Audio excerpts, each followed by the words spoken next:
I would appreciate it if you hit the subscribe button and ring the bell next to it to help grow the channel and us. The Great Gatsby. Chapter 2. Part 1. About halfway between West Egg and New York, the motor road hastily joins the railroad and runs beside it for a quarter of a mile, so as to shrink away from a certain desolate area of land. This is a valley of ashes, a fantastic farm where ashes grow like wheat into ridges and hills, and grotesque gardens where ashes take the forms of houses and chimneys and rising smoke, and finally, with a transcendent effort, of men who move dimly and already crumbling through the powdery air. Occasionally a line of gray cars crawls along an invisible track, gives out a ghastly creak and comes to rest, and immediately the ash-gray men swarm up with leaden spades and stir up an impenetrable cloud which screens their obscure operations from your sight. But above the gray land and the spasms of bleak dust which drift endlessly over it, you perceive, after a moment, the eyes of Dr. T.J. Eckelberg. The eyes of Dr. T.J. Eckelberg are blue and gigantic, their retinas are 1 yard high. They look out of no face but, instead, from a pair of enormous yellow spectacles which pass over a non-existent nose. Evidently some wild wag of an oculist set them there to fatten his practice in the borough of Queens, and then sank down himself into eternal blindness or forgot them and moved away. But his eyes, dimmed a little by many paintless days under sun and rain, brood on over the solemn dumping ground.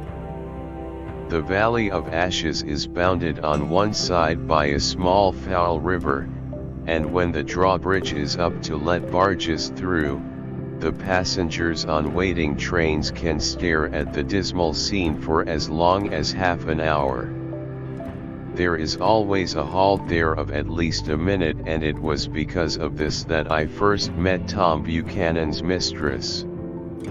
The fact that he had one was insisted upon wherever he was known. His acquaintances resented the fact that he turned up in popular restaurants with her and, leaving her at a table, sauntered about, chatting with whomsoever he knew.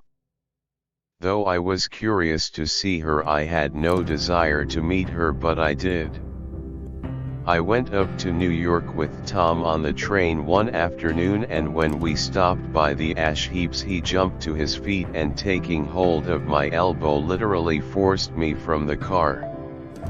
"We're getting off," he insisted. "I want you to meet my girl." I think he'd tanked up a good deal at luncheon, and his determination to have my company bordered on violence.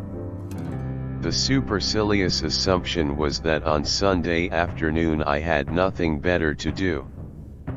I followed him over a low whitewashed railroad fence, and we walked back 100 yards along the road under Dr. Eckelberg's persistent stare.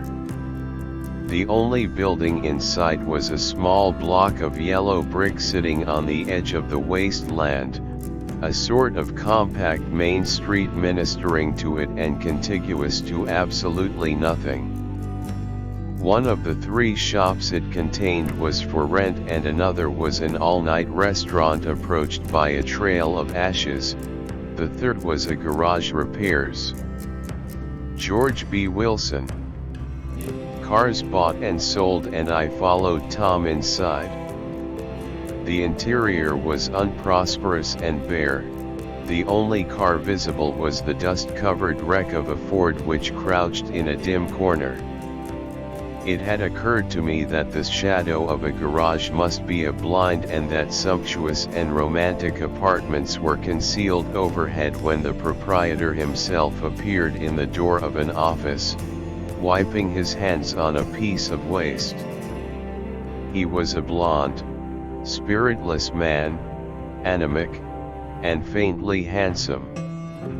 When he saw us, a damp gleam of hope sprang into his light blue eyes.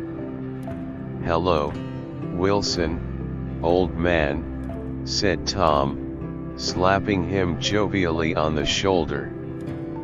"How's business?" "I can't complain," answered Wilson unconvincingly. "When are you going to sell me that car?" "Next week. I've got my man working on it now." "Works pretty slow, don't he?" "No, he doesn't," said Tom coldly. "And if you feel that way about it, maybe I'd better sell it somewhere else after all." "I don't mean that," explained Wilson quickly. "I just meant..." His voice faded off and Tom glanced impatiently around the garage. Then I heard footsteps on the stairs, and in a moment the thickish figure of a woman blocked out the light from the office door. She was in the middle 30s, and faintly stout, but she carried her surplus flesh sensuously as some women can. Her face, above a spotted dress of dark blue crepe de chine, contained no facet or gleam of beauty, but there was an immediately perceptible vitality about her, as if the nerves of her body were continually smoldering. She smiled slowly and, walking through her husband as if he were a ghost, shook hands with Tom, looking him flush in the eye. Then she wet her lips and, without turning around, spoke to her husband in a soft, coarse voice. "Get some chairs, why don't you, so somebody can sit down?" "Oh, sure," agreed Wilson hurriedly and went toward the little office, mingling immediately with the cement color of the walls. A white ashen dust veiled his dark suit and his pale hair, as it veiled everything in the vicinity except his wife, who moved close to Tom. "I want to see you," said Tom intently. "Get on the next train." "All right. I'll meet you by the newsstand on the lower level." She nodded and moved away from him just as George Wilson emerged with 2 chairs from his office door. We waited for her down the road and out of sight. It was a few days before the 4th of July, and a gray, scrawny Italian child was setting torpedoes in a row along the railroad track. "Terrible place, isn't it?" said Tom, exchanging a frown with Dr. Eckelberg. "Awful. It does her good to get away." "Doesn't her husband object?" "Wilson? He thinks she goes to see her sister in New York. He's so dumb he doesn't know he's alive." So Tom Buchanan and his girl and I went up together to New York, or not quite together, for Mrs. Wilson sat discreetly in another car. Tom deferred that much to the sensibilities of those East Eggers who might be on the train. She had changed her dress to a brown-figured muslin which stretched tight over her rather wide hips as Tom helped her to the platform in New York. At the newsstand she bought a copy of Town Tattle and a moving picture magazine, and, in the station drugstore, some cold cream and a small flask of perfume.